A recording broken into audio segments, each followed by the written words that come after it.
Have you ever walked away from a moment and thought, almost painfully, I knew better, so why did I do that? Not because you lacked intelligence, but because your mind wasn't clean in that second. It was crowded, it was loud, it was pulled by emotion, by ego, by fear, by the need to feel safe, or right, or respected. And what's scary is that life doesn't punish us for not being smart. It punishes us for not being clear. Clarity isn't a personality trait. It's a discipline. It's the ability to see what is happening without immediately adding a story that inflames it. It's the ability to separate facts from interpretation, and to separate a temporary feeling from a permanent decision. The Stoics built an entire philosophy around this because they lived in a world where one bad reaction could cost you your reputation, your freedom, even your life. Epictetus was born enslaved and later taught in Nicopolis that the first battlefield is always the mind. Marcus Aurelius, writing in the 2nd century as Roman emperor during war and plague, kept reminding himself that the mind can either become a fortress or a prison depending on what you allow inside. And here's the uncomfortable truth. Most people don't lose their life in one dramatic mistake. They lose it in small, blurry choices. A message sent too fast. A relationship tolerated too long. A yes said out of guilt. A no said out of pride. A dream postponed because the timing didn't feel perfect. Clarity is what saves you from that slow collapse. So as we start, I want to give you a simple anchor that will follow us through the whole episode. Just one idea you can keep returning to whenever your mind starts to rush. Epictetus said it plainly. It's not things themselves that disturb us, but our judgments about them. In other words, the event is one thing, and the meaning you attach to it is another thing. The event might be neutral, small, even ordinary, but the meaning can become a storm that drags your decisions with it. Picture something simple. Someone you care about replies with one cold sentence. The fact is just a sentence, but the mind instantly adds a story. They don't respect me. They're pulling away. I'm not enough. And suddenly, you're not deciding anymore. You're reacting. You're trying to escape the feeling. You're trying to regain control. You're trying to fix an imagined disaster. That's how people destroy relationships, sabotage opportunities, and betray themselves. Not because they're evil, but because they're foggy. The Stoic goal is not to become emotionless. The goal is to become sovereign. Marcus Aurelius wrote to himself, "You have power over your mind, not outside events. Realize this, and you will find strength." Notice what he's doing. He's not denying reality. He's placing responsibility in the right place. Outside events will always move. People will always be unpredictable. The world will always be noisy. But your mind can learn to become quiet enough to see and strong enough to choose. And that's what we're really doing here. We're training a way of thinking that doesn't collapse under pressure. A way of making decisions that you can respect later. A way of seeing reality without panic, without fantasy, without the need to win every moment. Right now, as you listen, pick one decision you've been avoiding, one choice you keep pushing to later. Don't overthink it. Just let one thing rise to the surface. Now ask yourself one honest question. Am I confused or am I afraid? Because a lot of what we call confusion is actually fear wearing a smarter mask. Fear of being wrong, fear of losing comfort, fear of disappointing someone, fear of stepping into a new identity where you can't hide behind excuses anymore. In a minute, we're going to walk step by step through the traps that steal clarity, reaction, emotion, overload, environment, indecision, framing, and even inherited beliefs that you never chose. But the foundation is this. Clarity is not something you find. It's something you practice. And every time you choose to pause, to question the story, and to act with intention, you rebuild trust with yourself. So let's begin where real decision-making begins. At the exact moment something happens, and your mind wants to react before you've even had time to think. Reaction versus intentional thought. Have you ever noticed how the most expensive decisions in your life are often made in seconds? Not because you chose fast on purpose, but because something inside you couldn't tolerate the feeling of waiting. That's reaction, and it's sneaky because it doesn't feel like a mistake in the moment. It feels like protection. It feels like strength. It feels like, I'm not going to let that slide. It feels like, I need to fix this right now.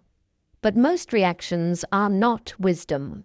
They're the nervous system trying to regain control as quickly as possible. The Stoics had a very specific word for what hits you first. The impression, the first mental picture, the first interpretation, the first emotional conclusion that arrives before you even get a vote. Marcus Aurelius kept reminding himself that he could wipe out an impression at once, which sounds extreme until you realize what he meant.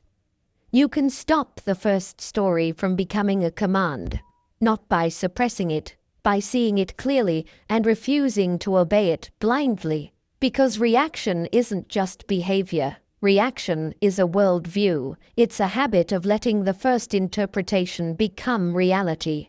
Someone speaks sharply and your mind says, they're disrespecting me. A plan changes and your mind says, this always happens to me. You feel tension and your mind says, I can't handle this. And if you believe that first voice, you don't respond anymore. You perform. You defend. You attack. You over-explain, you retreat, you numb out. And later, when your body is calmer, you look back and realize you weren't responding to reality. You were responding to your mind's first draft. Intentional thought is the moment you start editing. Epictetus was relentless about this. He basically said, when an impression arrives, don't accept it immediately. Test it. He taught that the mind should be trained like a gatekeeper. You are only an impression you tell it, not the thing itself. That one line alone can save you from so much regret because it creates separation. It turns "this is true" into "this feels true." It turns "I must act" into "I want to act." And in that separation you regain something rare: choice. Here's what most people don't realize. The difference between reaction and intentional thought is not intelligence. It's time, a small amount of time, sometimes just a few breaths. And that's why clarity is so hard. The modern world is engineered to steal your pause. Notifications, social pressure, the demand to respond immediately, the fear that silence means weakness. We live in a culture that treats speed like competence. But inside your life, speed often means slavery. If reaction is speed, intentional thought is space. And the simplest practical practice the Stoics would approve of is almost embarrassingly basic. Pause before you answer. Not because you're trying to be polite, because you're trying to be free. When you pause, you're not just delaying. You're doing something deeper. You're refusing to let your emotional body make the decision alone. Because many bad decisions are really just attempts to escape discomfort. The discomfort of uncertainty. The discomfort of being misunderstood. The discomfort of not controlling how someone feels about you. The discomfort of not being sure what happens next. Reaction says, end the discomfort now. Intentional thought says, let me see what's true first. You can feel this in everyday life. Someone criticizes you, and your mouth wants to fire back with a perfect sentence that protects your pride. Someone ignores you, and your hand reaches for your phone to prove you still matter. Someone offers you an opportunity, and you say yes instantly because you're afraid it won't come again. Someone asks for a favor, and you agree even though you resent it, because you can't tolerate the tension of saying no. These are not decision problems, they are discomfort problems. Seneca warned that anger is a kind of short madness. Not because anger never makes sense, but because it narrows your world. It puts you in a tunnel where the only goal is to win the moment. And in that tunnel, you can't see consequences. You can't see tomorrow. You can't see your own values. You can only see the urge. Intentional thought widens the room again. So here's a small method you can use in real time the next time you feel yourself getting pulled. First, name what's happening without drama, like you're observing weather. I'm feeling the urge to prove myself. I'm feeling the urge to punish. I'm feeling the urge to fix this immediately. Naming turns possession into observation, and observation creates a gap. Then ask one question that cuts through the fog. If I do what I'm about to do, will I respect myself tomorrow? That question doesn't require perfect logic. It doesn't require a spreadsheet. It doesn't require certainty. It requires honesty, and honesty is the beginning of clarity. Because reaction is usually about ego, being right, being seen, being safe, being in control. Intentional thought is about alignment, being the kind of person you can live with. And here's the part that feels almost too real. Indecision is often just delayed reaction. You think you're thinking, but you're really just waiting for your feelings to calm down enough to choose. Or you're waiting for someone else to decide for you so you can avoid responsibility. Or you're waiting for perfect clarity, which never arrives because life rarely offers certainty as a gift. That's where we're heading next, because to make better decisions, you have to understand a surprising fact about human nature. Emotion often arrives first, and reason comes second, not as a leader, but as a lawyer, arguing for what the emotion already chose. So let's go there next. Emotion first, reason second.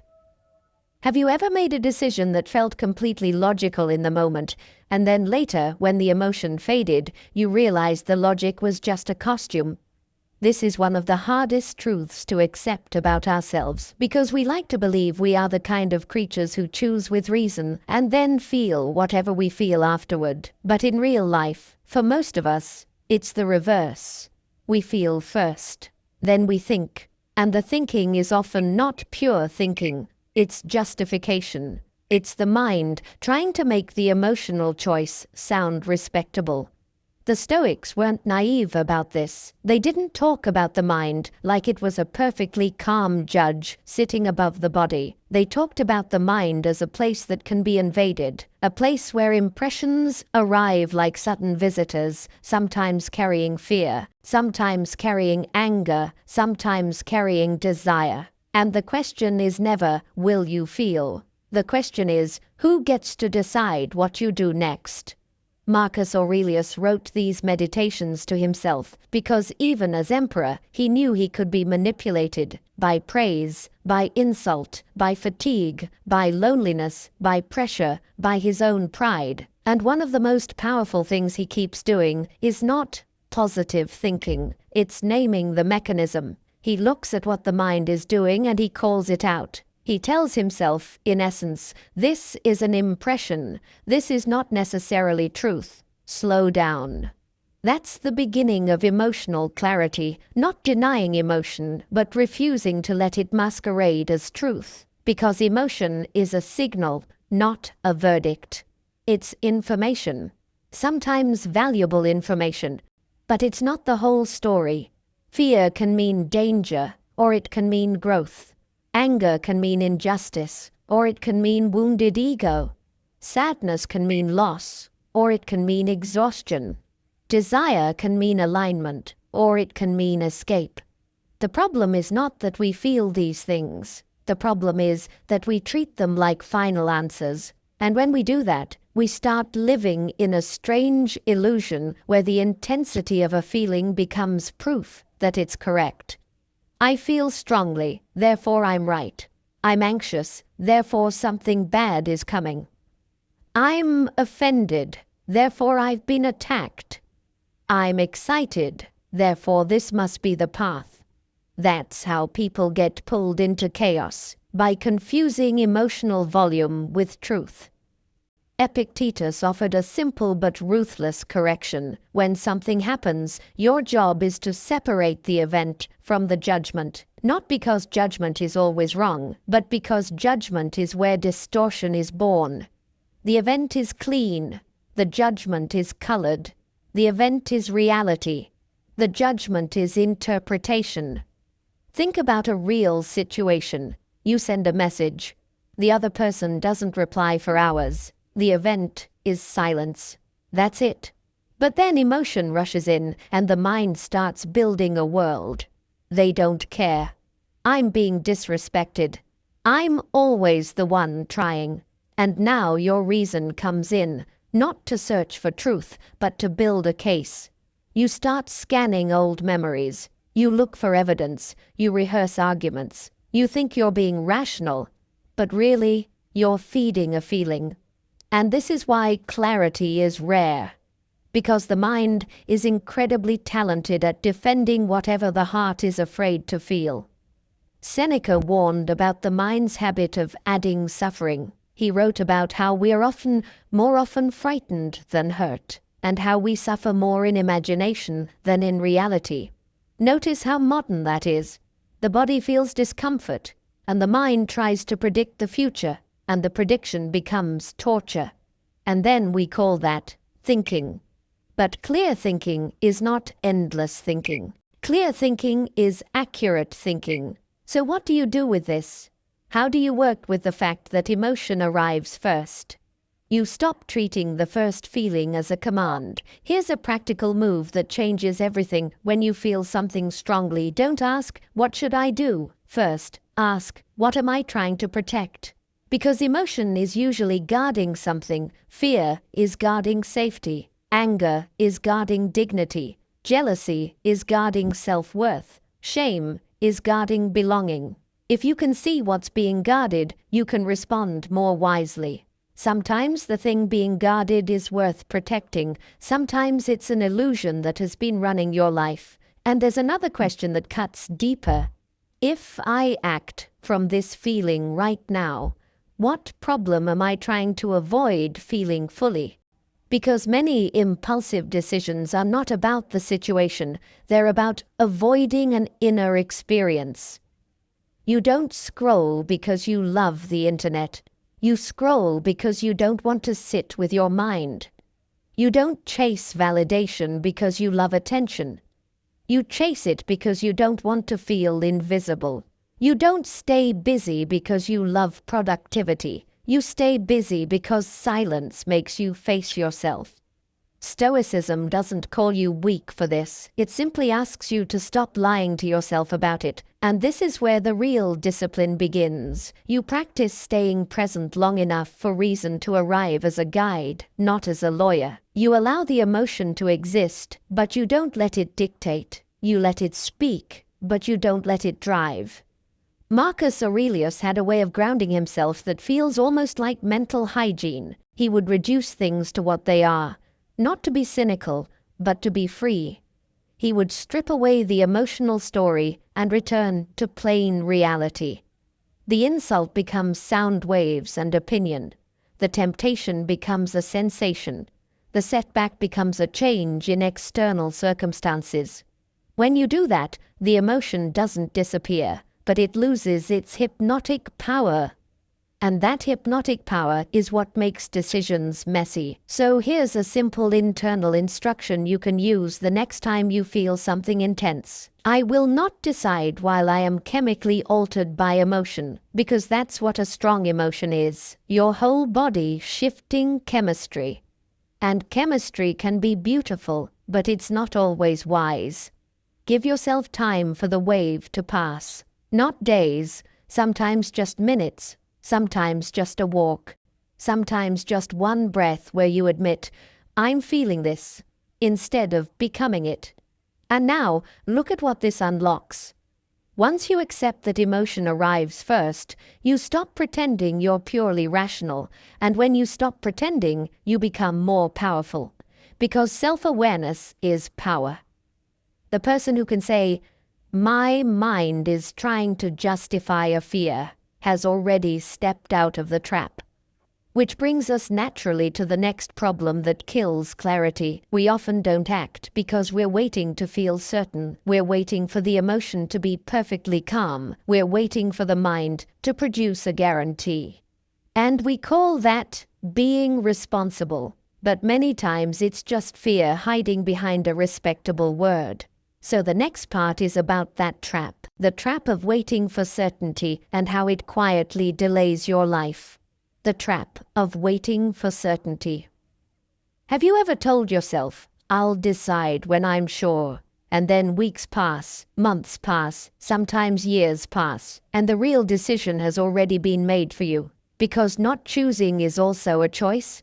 This is one of the most common ways intelligent people destroy their own clarity, not with stupidity, with sophistication, with endless analysis, with cautious language, with, I just want to think it through. And sometimes, yes, thinking it through is wisdom. But there's a line, and once you cross it, thinking becomes a hiding place.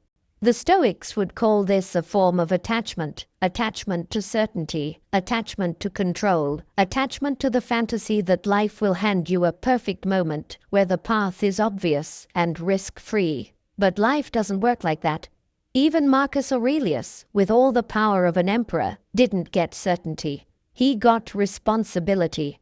And the reason waiting for certainty is so seductive is because it feels moral, it feels like maturity. It feels like you're being careful, but many times you're not being careful. You're being afraid of consequences, afraid of discomfort, afraid of losing options, afraid of being the one who made the call. So you delay, you research, you ask more people, you gather more information.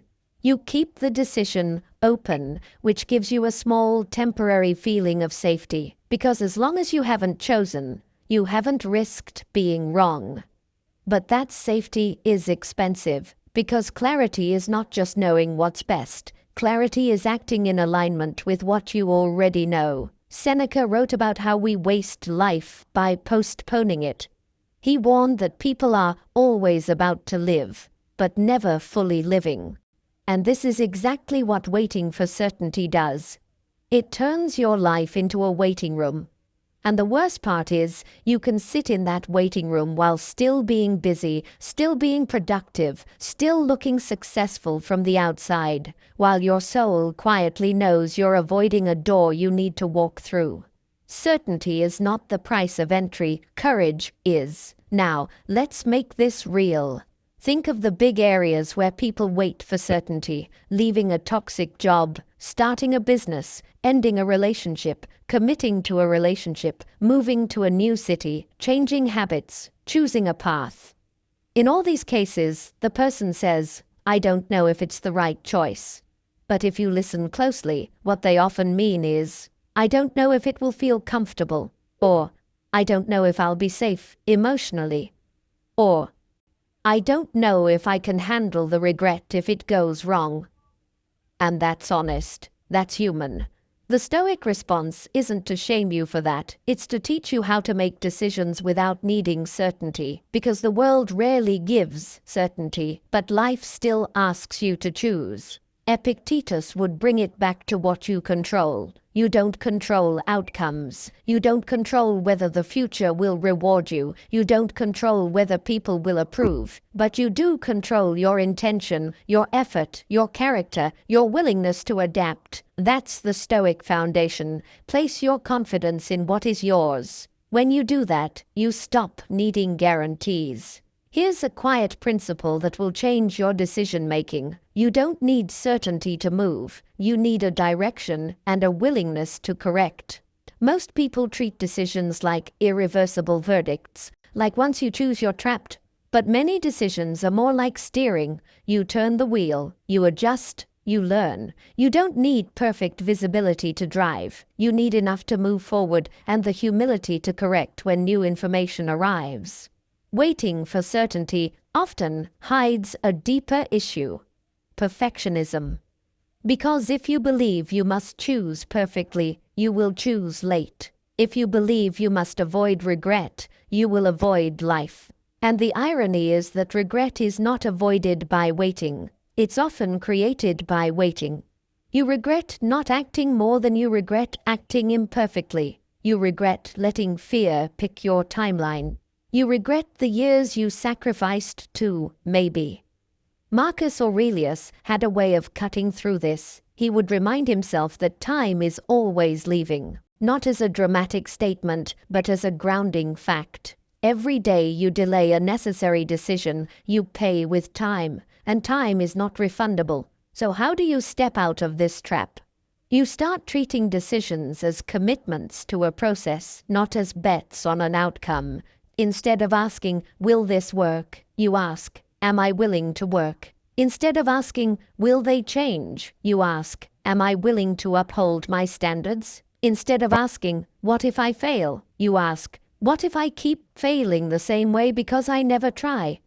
Because the true cost is not the wrong choice, it's the repeated avoidance that turns you into someone who doesn't trust themselves. And here's a simple, practical thing to do with one decision you're delaying. Ask yourself, what is the smallest version of this decision I can test in the next 7 days? Not commit forever. Test. A small step that gives you information, a conversation, a trial week, a schedule change, a boundary, a single action that breaks the spell of waiting.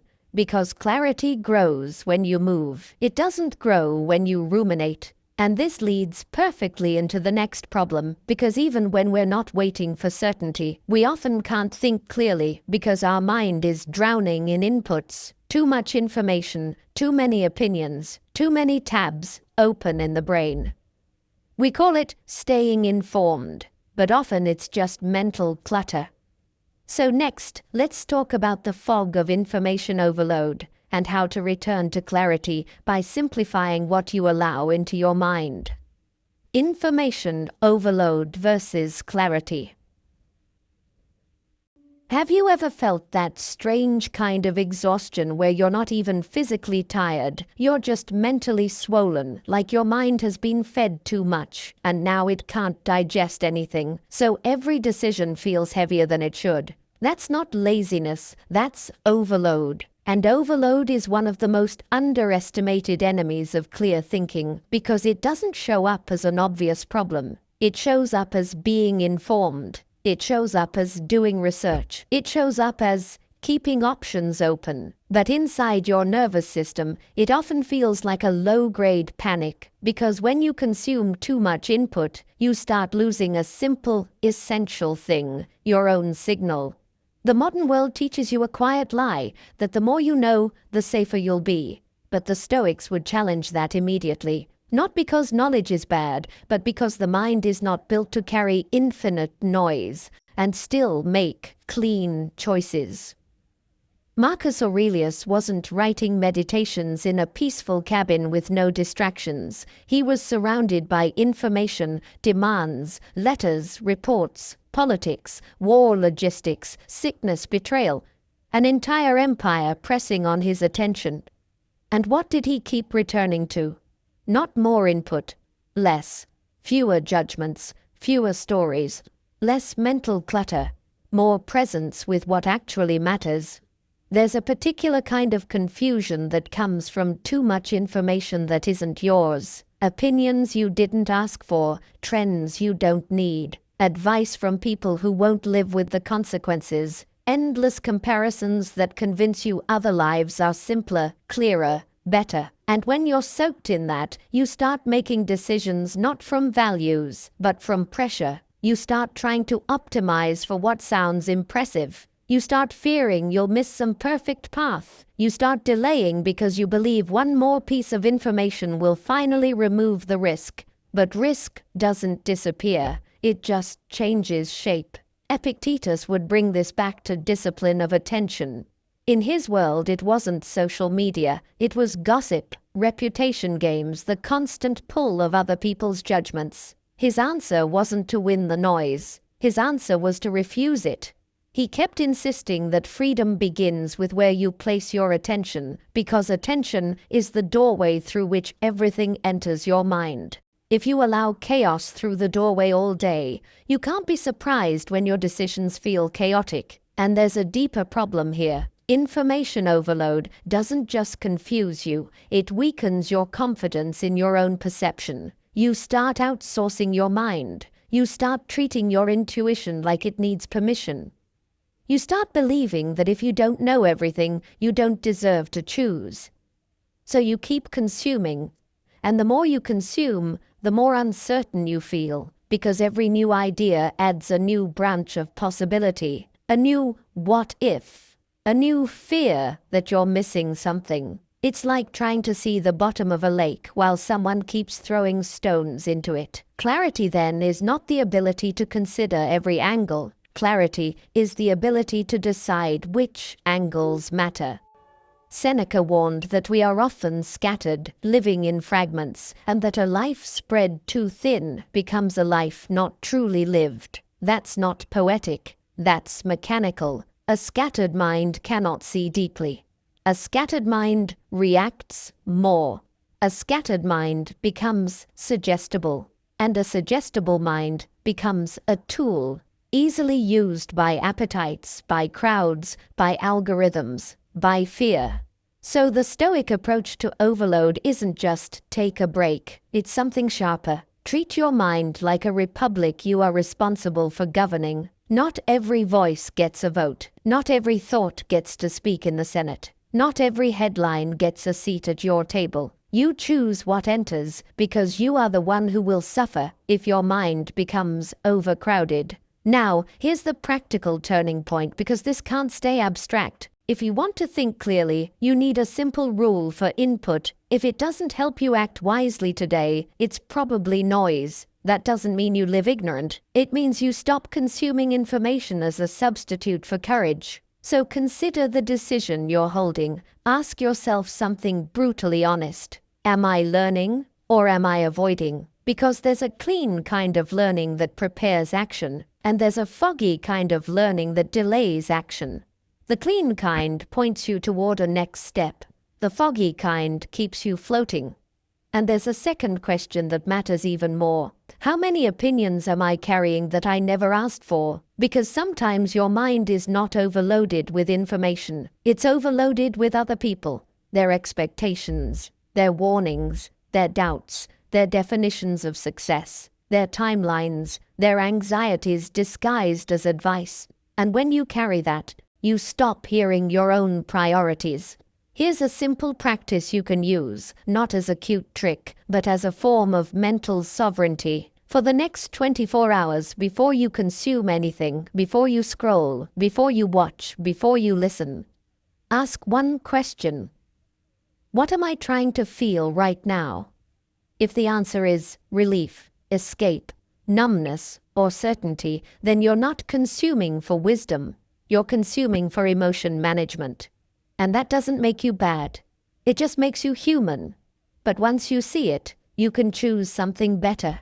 And something better doesn't have to be dramatic. Sometimes clarity is as simple as reducing inputs to increase honesty. Fewer voices, fewer comparisons, fewer maybe options, more quiet time with the decision itself. Because the truth is, most of the time, you already know what the right move is. You're just too mentally crowded to admit it. And that naturally brings us to the next layer. Even if you reduce the noise, you still have to deal with the place you live inside all day, your environment. Because your mind doesn't think in a vacuum. Your surroundings train your attention, your mood, your standards, your impulses, your self-respect. So if you want clarity, you have to ask a serious question about the room you keep putting your mind in. The impact of environment. Have you ever noticed how you can promise yourself a new life in the morning, and then by the afternoon, you're back inside the same old patterns? Not because you suddenly became weak, but because your environment quietly trained you to be the person you used to be. This is one of the most humbling truths about clarity. Your mind is not just you. Your mind is you, plus what surrounds you. The people you're around, the sounds you hear, the mess on your desk, The notifications on your phone, the habits baked into your schedule, the kind of conversations you normalize, the places you spend your time, these things shape your thinking more than your intentions do. The Stoics understood this in a way that feels almost modern. They didn't have neuroscience terms, but they had brutal honesty about what the human mind does under influence. Epictetus warned that if you spend time with people who complain, you will learn complaint. If you spend time with people who chase status, you will start chasing it too, even if you pretend you're above it. Not because you're fake, but because the human mind is porous. It absorbs. Marcus Aurelius, writing as emperor, had to deal with an environment most people would break under. Politics, war, pressure, flattery, betrayal. And you can feel in his writing that he's constantly trying to create an inner environment that protects him from the outer one. He tells himself to return to simplicity, to return to nature, to return to his own principles, as if he's building a quiet room inside his head where the empire can't enter. That's the real lesson. If you don't design your environment will design you. And clarity is one of the first things it will steal, because unclear environments create unclear minds. A cluttered room doesn't just look messy, it constantly whispers unfinished business. A phone full of distractions doesn't just entertain you, it fractures your attention into tiny pieces until you can't hold a single thought long enough to feel confident. A friend group that lives for gossip doesn't just talk, it trains your mind to see life as drama, to interpret everything as hidden motives, to live in suspicion.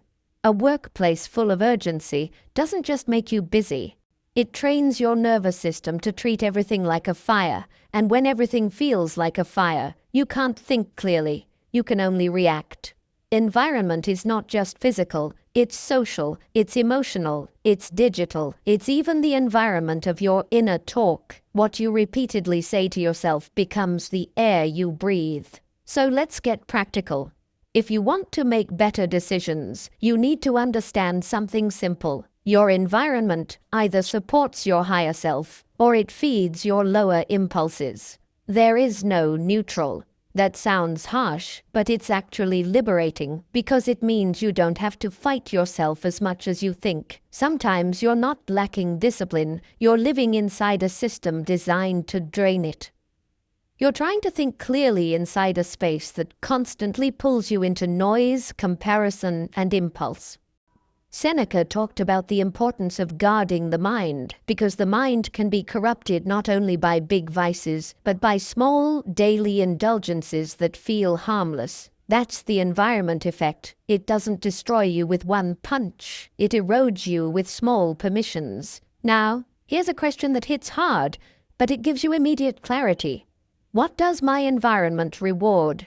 Because every environment rewards something. Some reward calm and depth. Some reward speed and performance. Some reward honesty. Some reward pleasing. Some reward growth. Some reward comfort. Some reward complaining. Some reward discipline. Some reward escapism. Whatever your environment rewards, you will start becoming. And if you want a sharper version of that question, in this environment, what kind of person is easiest to be? Because the easiest version of you shows you what the environment is training. If the easiest version of you is distracted, reactive, and anxious, that's not just your personality. That's conditioning. So what does Stoicism suggest? Not that you run away from the world, not that you build a perfect bubble, but that you become deliberate about your inputs and your surroundings, because clarity is fragile in a noisy place. Here's a simple practice you can do in one day. Choose one space you control: your desk, your bedroom, your phone, your calendar, your car. 1. And make it a clarity zone. Remove one thing that pulls you into distraction. Add one thing that pulls you into intention.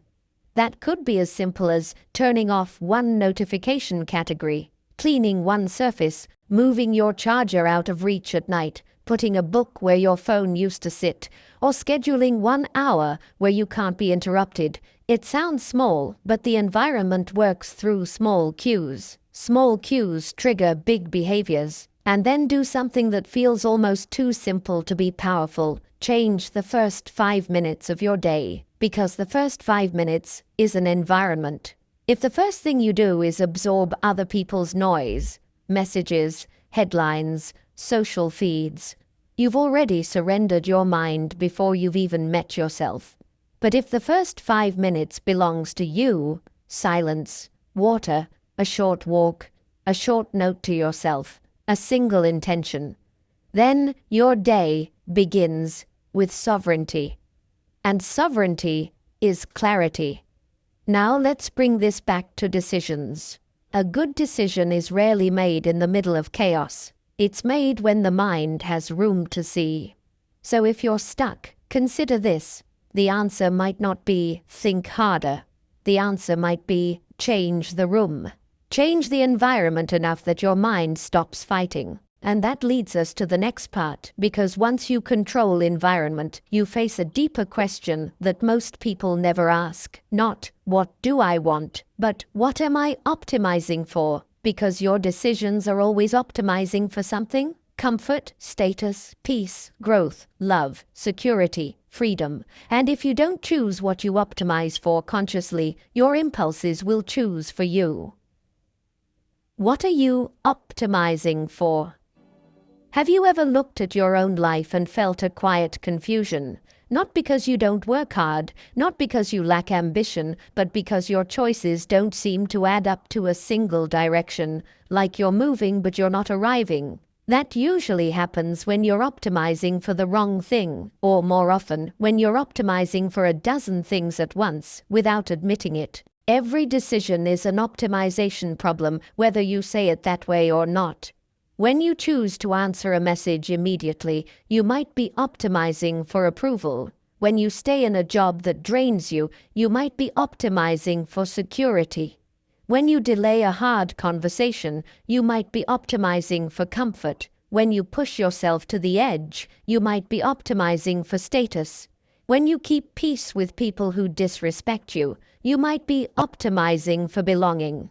When you keep chasing a goal that no longer fits you, you might be optimizing for identity, who you want to believe you are. And here's the hard part. You can get very good at optimizing and still build a life that feels wrong because you optimized for what was loud, not what was true. The Stoics were extremely clear about what they were optimizing for. Character, virtue, the kind of person you are when nobody is clapping. Epictetus didn't say, optimize for comfort. He said, in effect, optimize for freedom.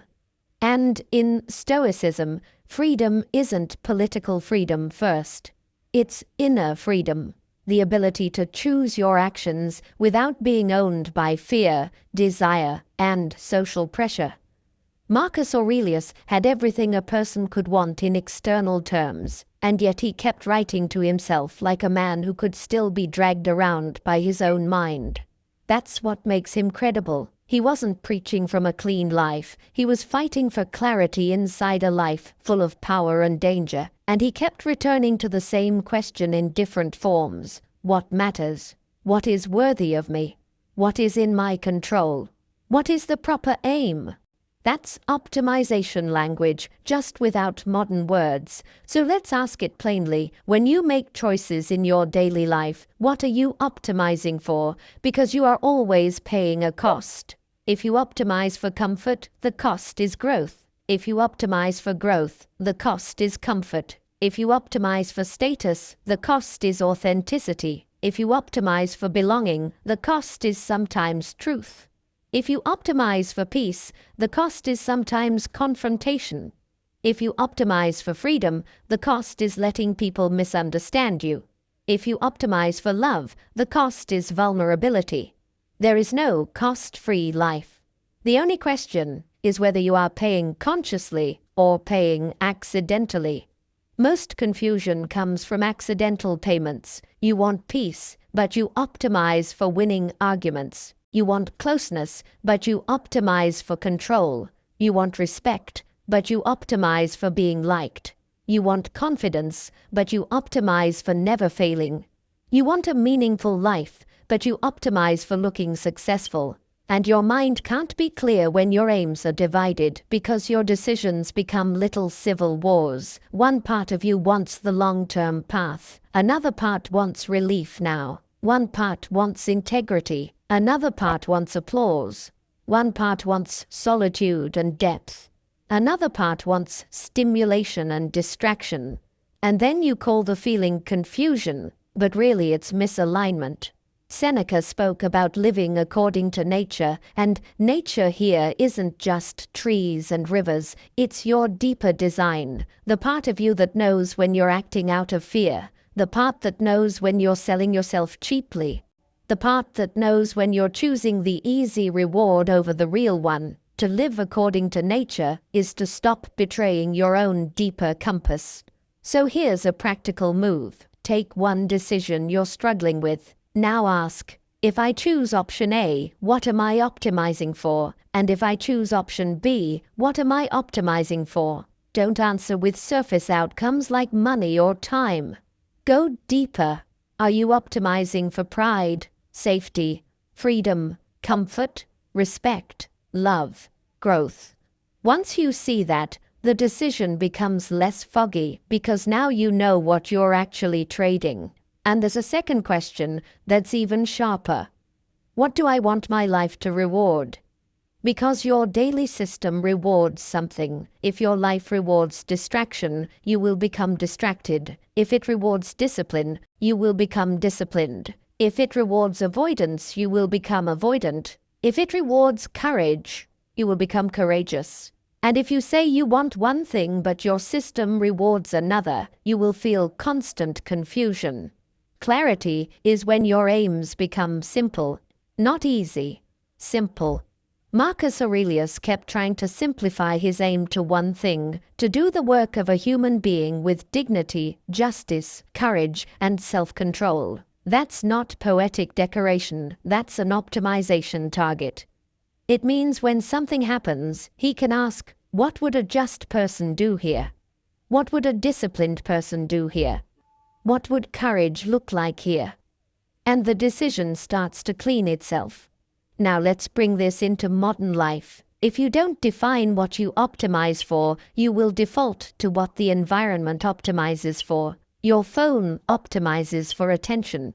Social media optimizes for outrage and comparison. Many workplaces optimize for speed and visibility. Many social circles optimize for approval. If you don't set your own target, you will be recruited into someone else's target. And that's how people live years of their life and then wake up one day feeling like they were busy but not alive. So I want you to choose one word that you want to optimize for in this season of your life. Not forever, just now. One word: freedom, peace, strength, craft, integrity, health, love, focus, courage. One word that becomes a filter. Because a filter creates clarity. Without a filter, everything feels important and nothing feels meaningful.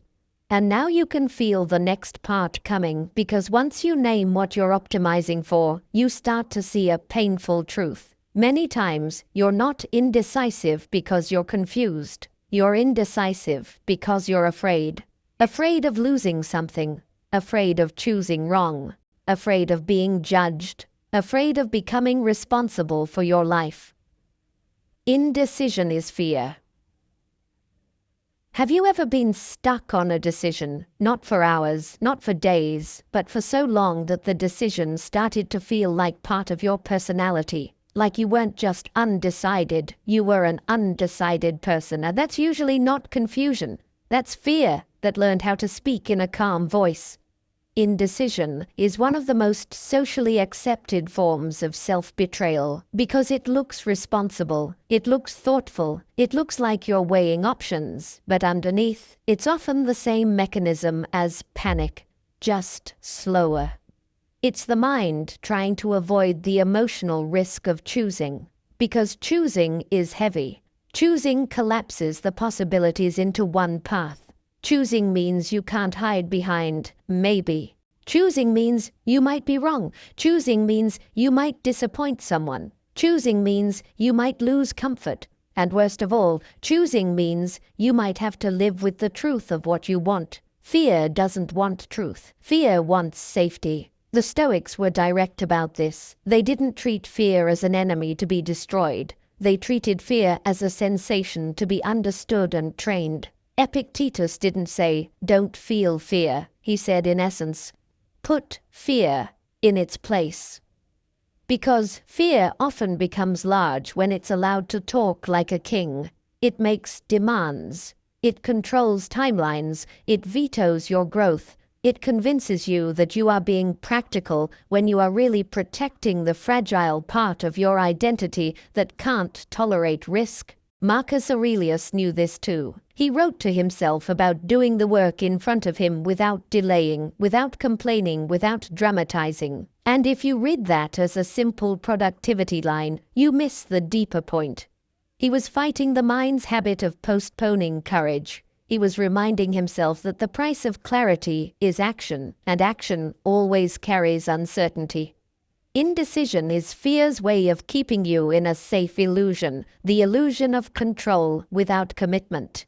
Now, let's get more honest, because fear doesn't always look like fear. Sometimes it looks like, "I'm waiting for the right time." Sometimes it looks like, "I need more information." Sometimes it looks like, "I don't want to hurt anyone." Sometimes it looks like, "I'm just not sure what I want." And sometimes it looks like a higher version of yourself saying, "I'm being wise."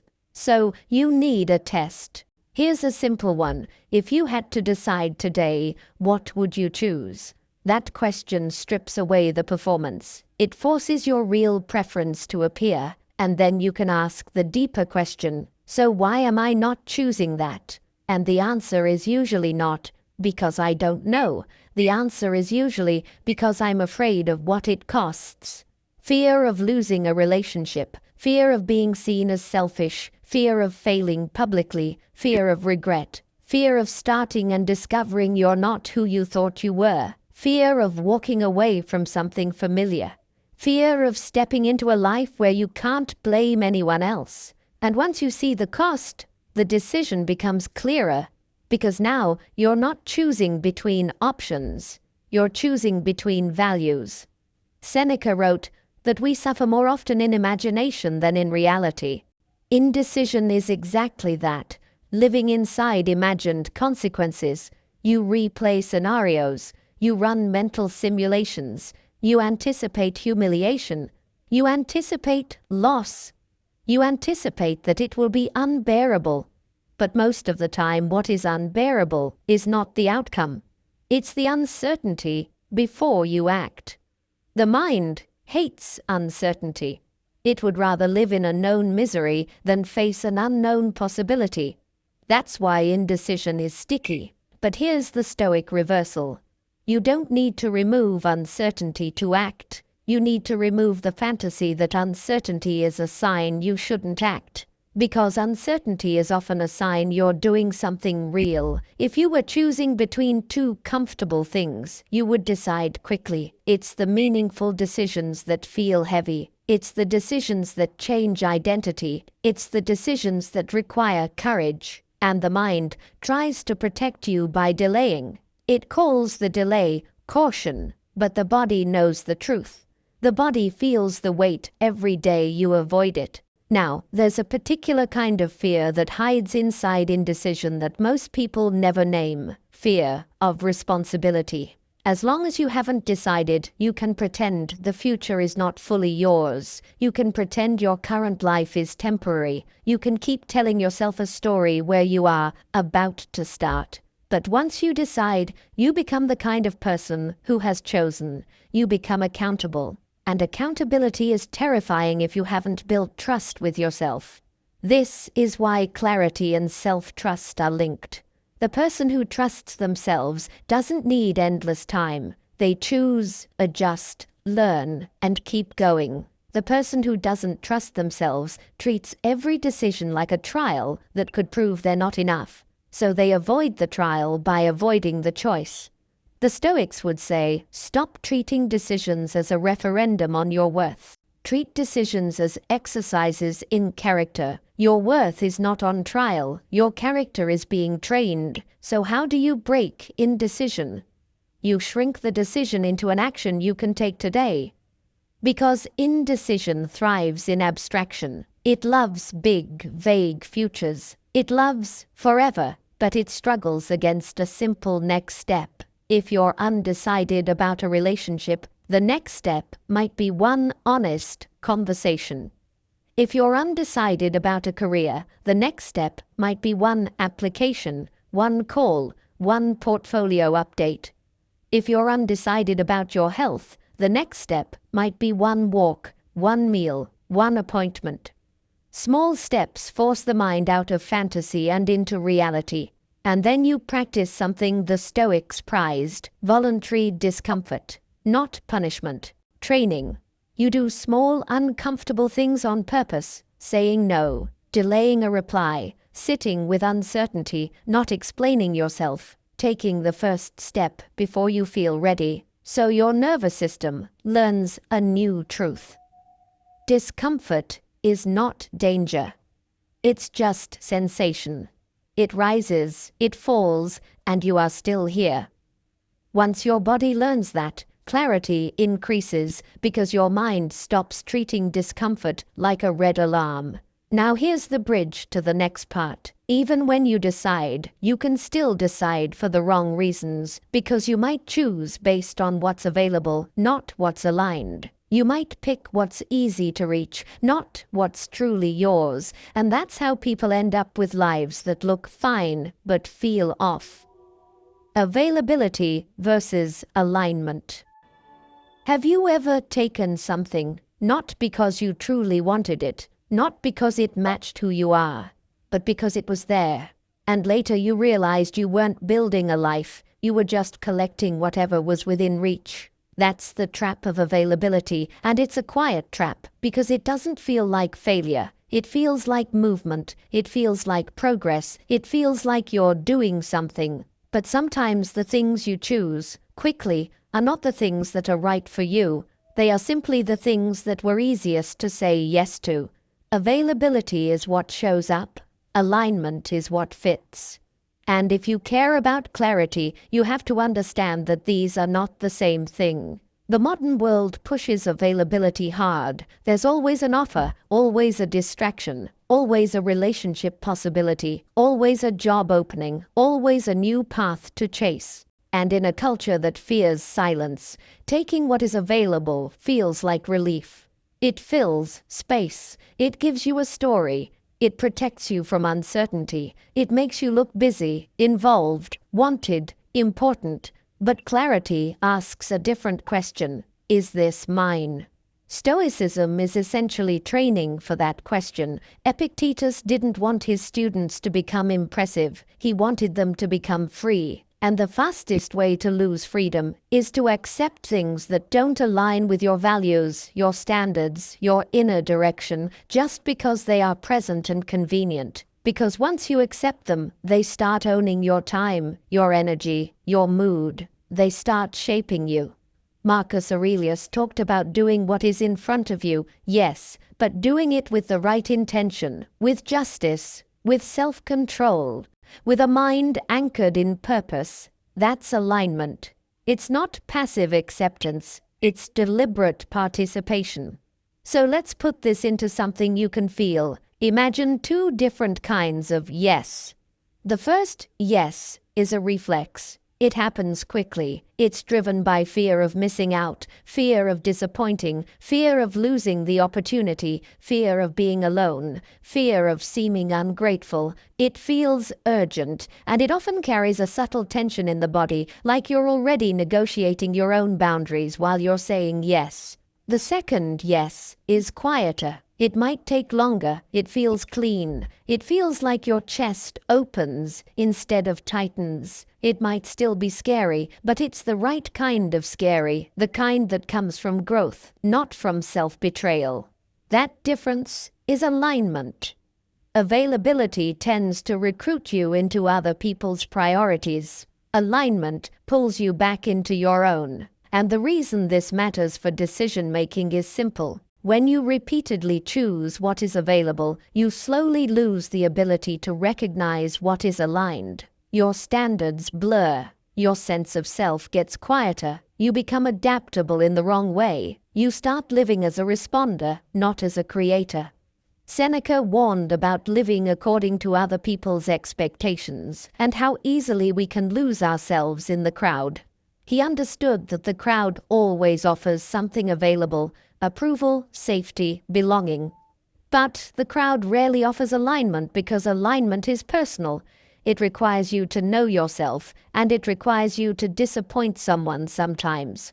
Clarity often costs approval. So how do you tell the difference between availability and alignment in real life? You listen for the aftertaste. Availability decisions often leave an aftertaste of regret, resentment, or fatigue. Even if the thing is good, you feel slightly drained because it wasn't truly yours. Alignment decisions often leave an aftertaste of peace, even if they are difficult, because you can feel your integrity intact. And if you want a more direct test, ask this: if nobody knew I chose this, would I still choose it? Because a lot of what we call ambition is actually performance. A lot of what we call love is actually fear of being alone. A lot of what we call generosity is actually guilt. Alignment doesn't need an audience. There's also a time component. Availability is impatient. It wants to close the deal. Alignment can wait.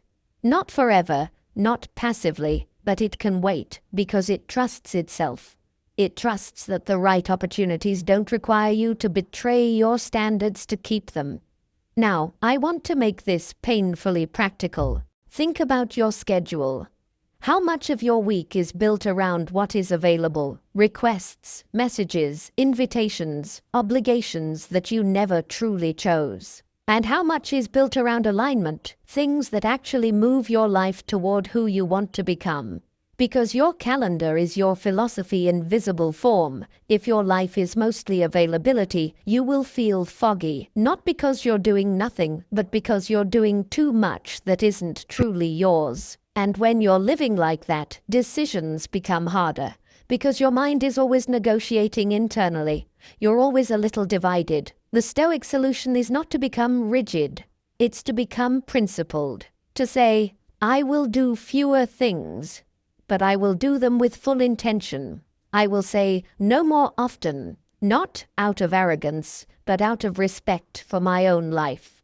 I will stop treating every available thing as a test of my worth. Because here's the deeper truth: availability is endless. The world will always offer you something. Alignment is rare. It's earned. It's protected. It's built through saying no to what is merely possible so you can say yes to what is truly right.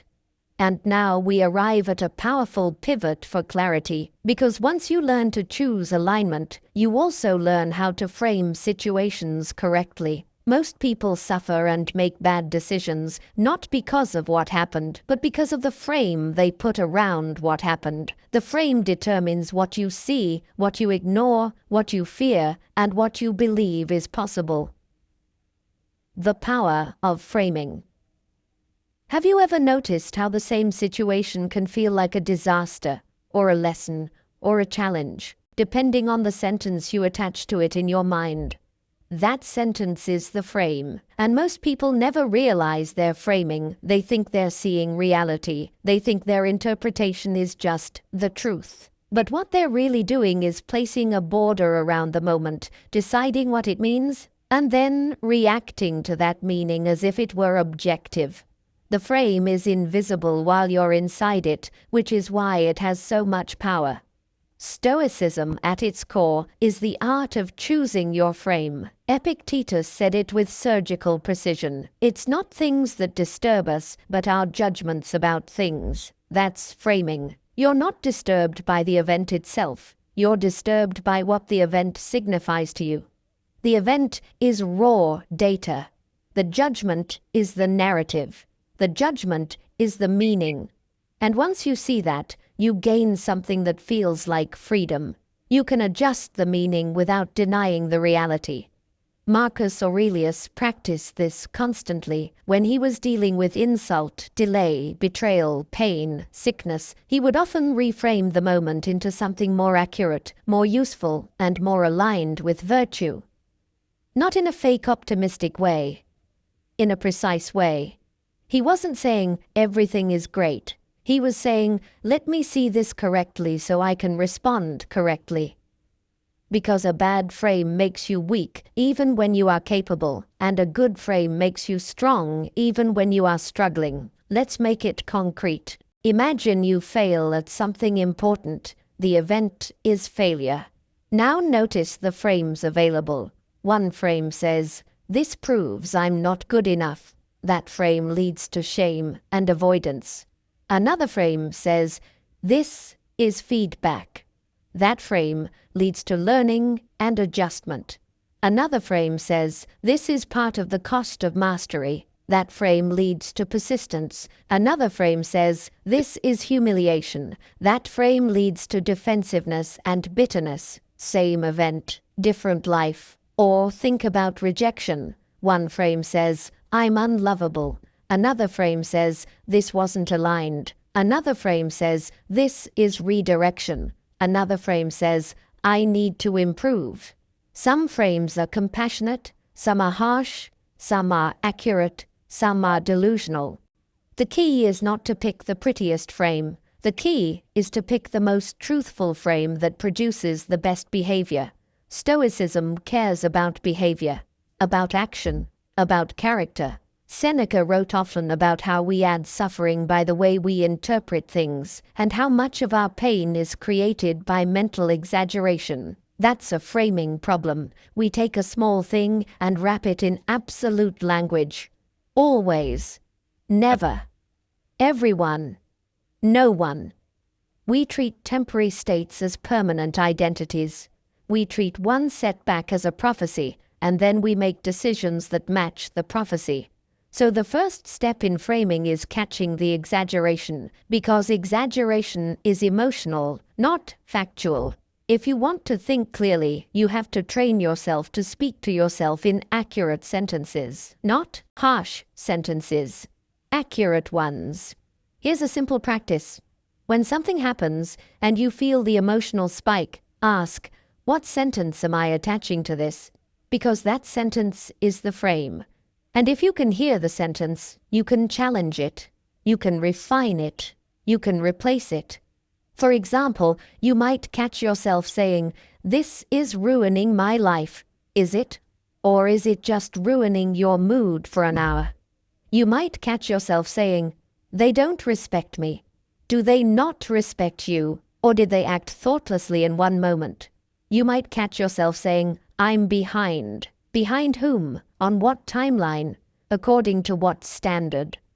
Clarity begins when you stop speaking in absolutes. Marcus Aurelius had a framing move that's almost like mental martial arts. He would reduce things to their simplest form, stripping away the emotional paint. He would remind himself that an insult is just a sound and an opinion, that praise is just noise and breath, that the body's pain is sensation, that much of what we fear is the imagination multiplying a small thing into a monster. This isn't about becoming numb, it's about refusing to be hypnotized, because frames hypnotize. If you frame a problem as impossible, you stop searching. If you frame it as hard but solvable, you stay engaged. If you frame a person as enemy, you become combative. If you frame them as human, confused, maybe insecure, you become more strategic, calmer. If you frame your own mistakes as proof of weakness, you hide. If you frame them as training, you improve. And here's the deeper, more stoic truth. The best frames are often the ones that bring you back to virtue. When you don't know how to frame something, ask, what frame helps me practice courage, justice, self-control, wisdom? Because virtue is the Stoic compass. It's not abstract morality.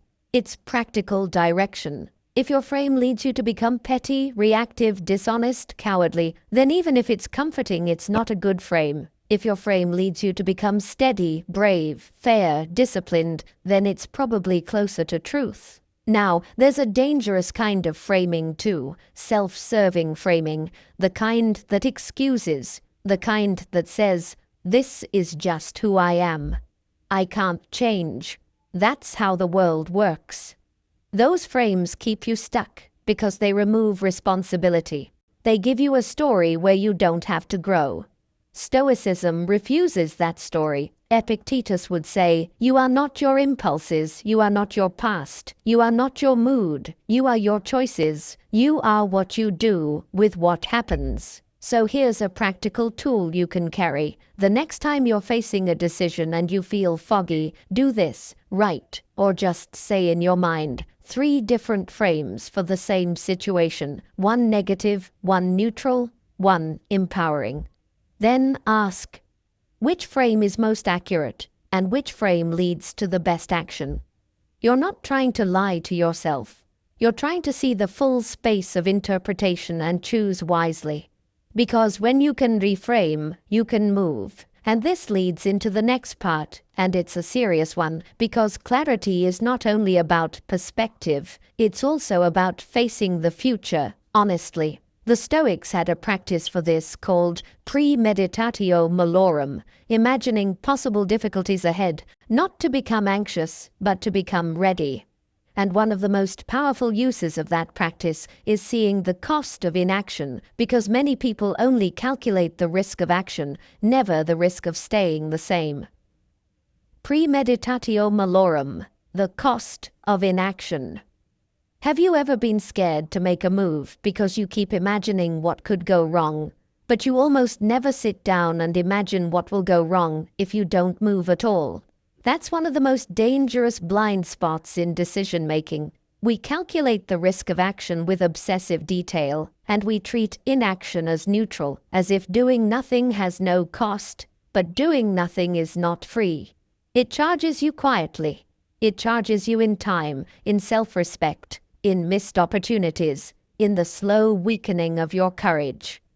The Stoics had a practice for this, premeditatio malorum, premeditation of evils, imagining possible hardships ahead. But the point was not to torture yourself with anxiety. The point was to prepare your mind, so reality doesn't surprise you. To rehearse resilience, to take the fear out of the unknown by meeting it in advance. Seneca talked about this kind of preparation often. He believed that the person who occasionally contemplates loss becomes less enslaved to fear of loss, not because they become indifferent, but because they become ready. And readiness creates clarity. Most people avoid this practice because it sounds pessimistic, but it's actually a form of love for your future self. It's you saying, "I will not let denial steal my life." Now, there are 2 sides to this. First, you imagine what could go wrong if you act. That's standard. But then you do the second side, the side most people skip. You imagine what will go wrong if you don't act. Not in a dramatic way, in a realistic way. If you don't set the boundary, what will your relationship look like in 6 months? If you don't change your health habits, what will your body feel like in a year?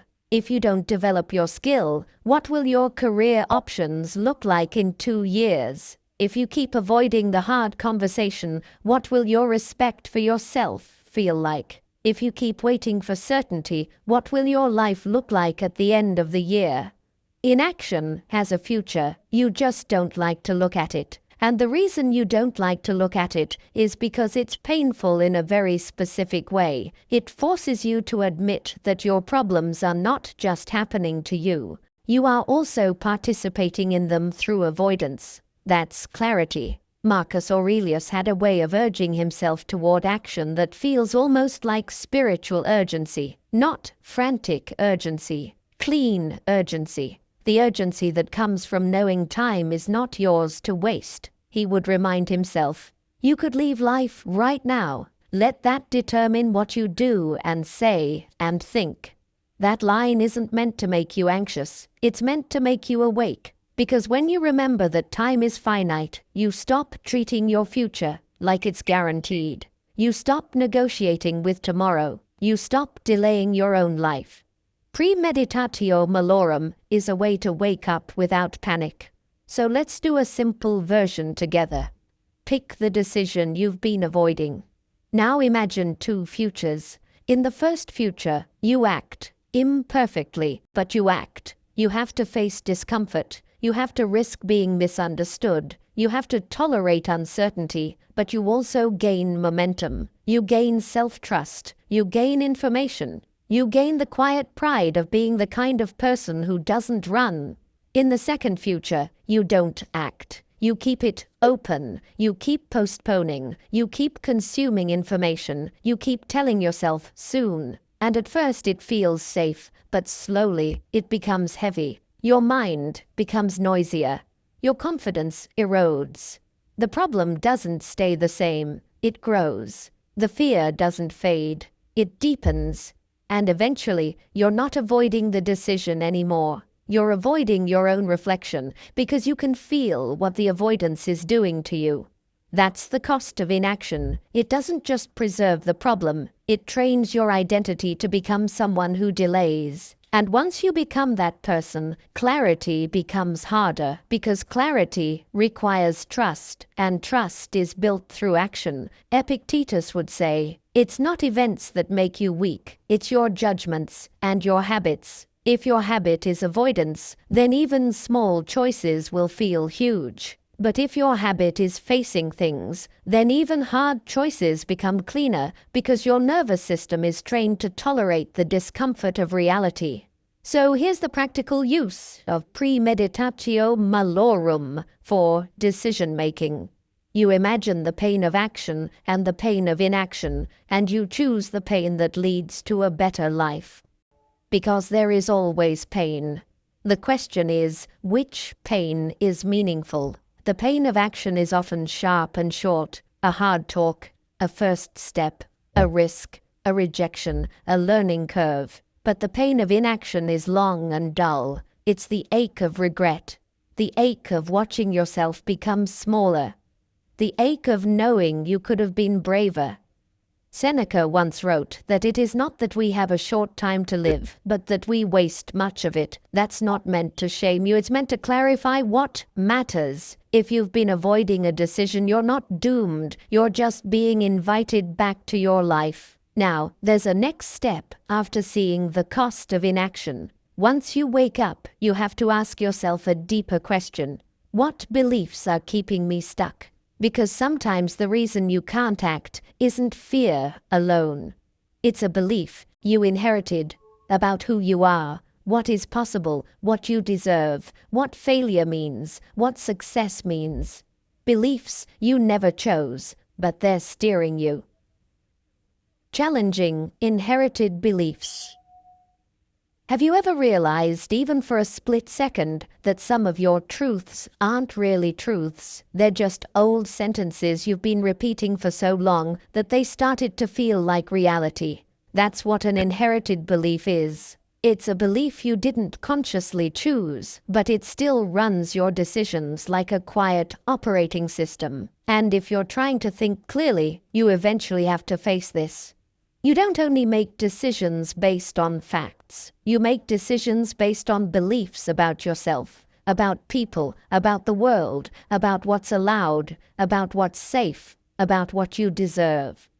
And many of those beliefs were installed before you had the power to question them. The Stoics were not just teaching emotional control, they were teaching liberation from false ideas. Epictetus especially was ruthless about this. He believed most suffering comes from confusion, confusing what is yours with what isn't, confusing reputation with worth, confusing comfort with good, confusing fear with wisdom. When he said, "Some things are up to us and some things are not," he wasn't giving you a cute quote. He was giving you a knife to cut through inherited illusions. Because inherited beliefs blur clarity in a very specific way. They make certain choices feel impossible, not hard, impossible. You don't just say this will be uncomfortable, you say I can't do that. You don't just say this might fail, you say that's not for people like me. You don't just say this relationship is harming me. You say I should be grateful. You don't just say I need boundaries. You say That's selfish. You don't just say, I want more. You say, who do I think I am? Those are not facts. Those are inherited frames. And once you see that, you realize something both painful and freeing. Some of your indecision is not because you lack clarity. It's because the belief system you're living inside won't permit clarity. It's like trying to see the horizon while standing inside a small room with no windows. You can't see far because your beliefs don't allow far. So the work is not only to make better decisions. The work is to upgrade the belief system that defines what a better decision even means. Seneca wrote about the dangers of living by the crowd's values because the crowd rewards things that often have nothing to do with a good life, status, pleasure, approval, image. If you inherit the crowd's values without questioning them, your decisions will always feel conflicted because your deeper self wants one thing and your conditioning pushes you toward another. Marcus Aurelius kept returning to the idea that we must live in accordance with reason and nature, again, not theory, but a way of saying, live according to what is true, not what is popular. Live according to what strengthens your character, not what makes you look good. Now, here's how inherited beliefs hide. They rarely show up as, I believe. They show up as emotional reactions. You feel guilt when you set a boundary. That guilt is attached to a belief. Boundaries are selfish. You feel anxiety when you rest. That anxiety is attached to a belief. Rest is laziness. You feel shame when you try something new. That shame is attached to a belief. If I'm not good immediately, I'm a fraud. You feel fear when you outgrow someone. That fear is attached to a belief. If I change, I'll be abandoned. The emotion is real, but the belief underneath might be outdated. So the practical Stoic move is to become a belief detective, not to attack yourself, to understand what's actually steering you. Here's a simple way to do it. Take one decision you keep avoiding. Now ask, what do I believe would happen if I chose the other path? Not what would happen in reality, but what you believe would happen. You might hear answers like, people will leave. I'll fail. I'll look stupid. I'll lose respect. I'll be alone. I'll disappoint my family. I'll ruin everything. Those are beliefs, and many of them are inherited. Then ask a question that is almost stoic in its bluntness. Is this belief true, or is it familiar? Because familiarity is not truth. Familiarity is just repetition. Some beliefs were useful when you were younger, some were survival mechanisms. If you grew up in an environment where conflict was dangerous, you might have inherited a belief that peace equals safety, so you avoid confrontation even when confrontation is necessary for self-respect. If you grew up in an environment where love was conditional, you might have inherited a belief that you must earn affection, so you overperform and overgive. If you grew up being criticized, you might have inherited a belief that perfection protects you, so you delay action until you feel ready. Those beliefs kept you safe, but they might be costing you your life now. This is where Stoicism becomes sharp. It asks you to live by reason, not by old fear. It asks you to prefer truth over comfort. And the way you do that is not by arguing with yourself endlessly. It's by testing beliefs through action. Because a belief is only as real as the behavior it produces.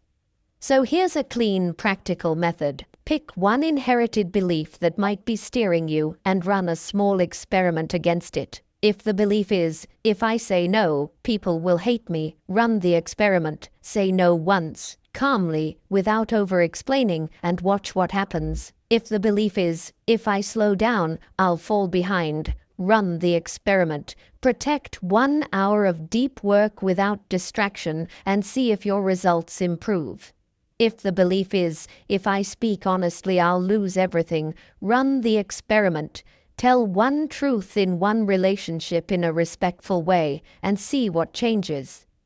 This is clarity through evidence, not through rumination. Epictetus would respect this because he cared about practice. He didn't want students who could quote philosophy. He wanted students who could live it. And when you challenge inherited beliefs, something powerful happens. Your decision-making becomes simpler. Not because life is simpler, but because fewer invisible rules are running you. Now, once you start breaking inherited beliefs, you'll feel something else: momentum. Because clarity isn't only something you think, it's something you build through movement. Action doesn't just follow clarity. Action creates clarity. Clarity through action. Have you ever noticed that some problems refuse to be solved in your head? But the moment you take one real step, something inside you settles, like the fog starts to lift. Not because life became easy, but because you finally stopped living in theory. This is a truth most people learn after wasting years. Clarity is not always the prerequisite for action. Often action is the prerequisite for clarity. The mind loves to negotiate. It loves to imagine. It loves to simulate. It loves to create a sense of progress through planning and thinking. And sometimes planning is necessary. But there's a point where planning becomes a drug, because it gives you the feeling of movement without requiring the risk of movement. Stoicism doesn't fall for that. Epictetus didn't teach philosophy as a set of ideas you admire. He taught it as training. He was famous for the way he pushed students toward practice, toward what you actually do when the pressure hits. And the reason is simple. Your mind reveals itself through action. Your real beliefs show up in what you do, not what you say you believe. Marcus Aurelius, too, kept reminding himself to return to the task in front of him. Not because he worshipped productivity, but because he understood something deep. When you're stuck in your head, you're usually stuck in a story.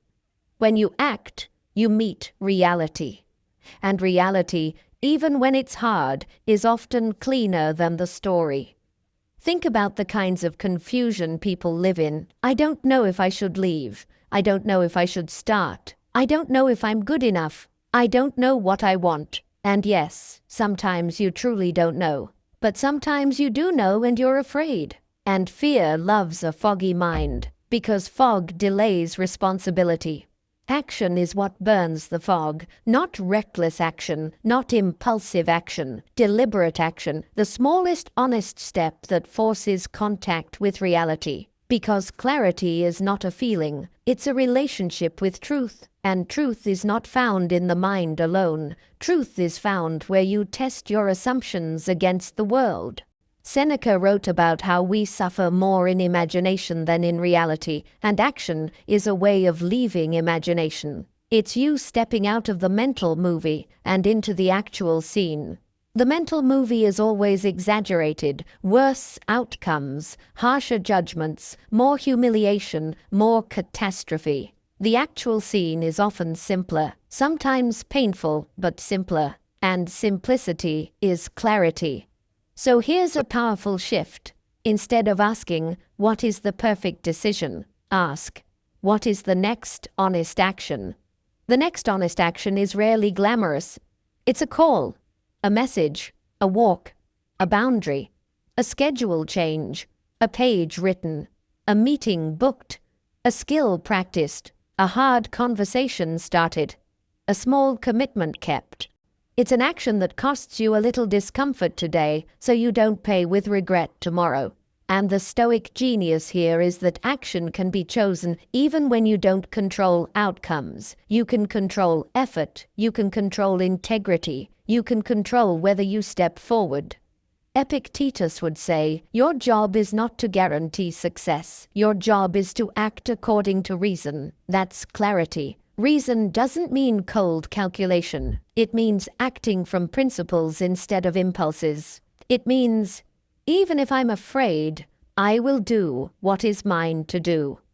Now, let's get extremely practical, because this is where people either change or stay the same.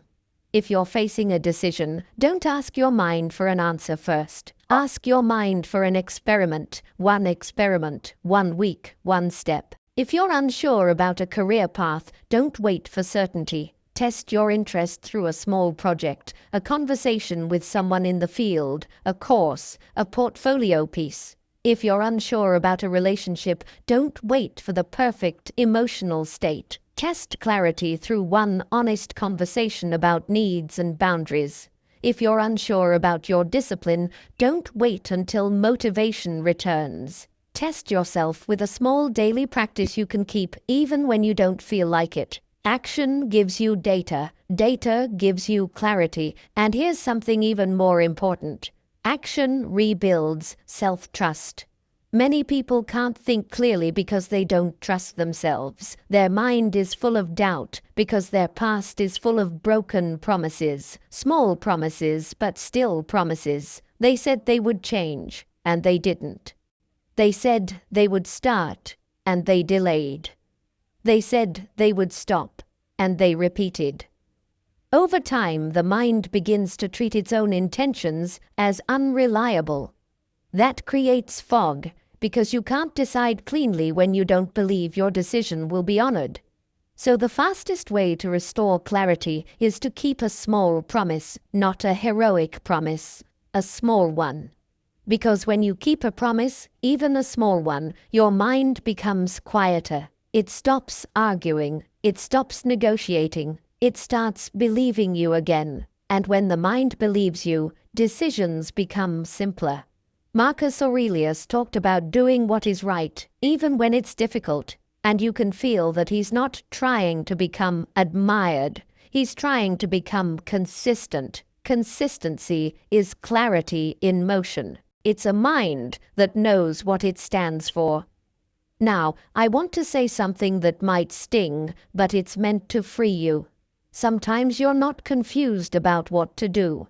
You're confused about whether you can handle what happens after you do it. So you keep thinking, you keep analyzing, you keep waiting for a feeling of safety that never arrives. Action is how you prove to yourself that you can handle it. You take the step, you survive the discomfort, and your confidence grows, not as hype, but as evidence.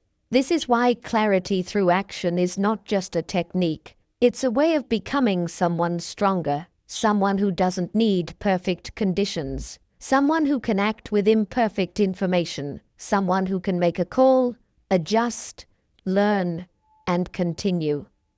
And this is exactly where we're going next, because once you start acting, you will face pain and failure. Not as a possibility, but as a reality. And most people either collapse under that, or they learn to integrate it in a way that makes them sharper, calmer, wiser.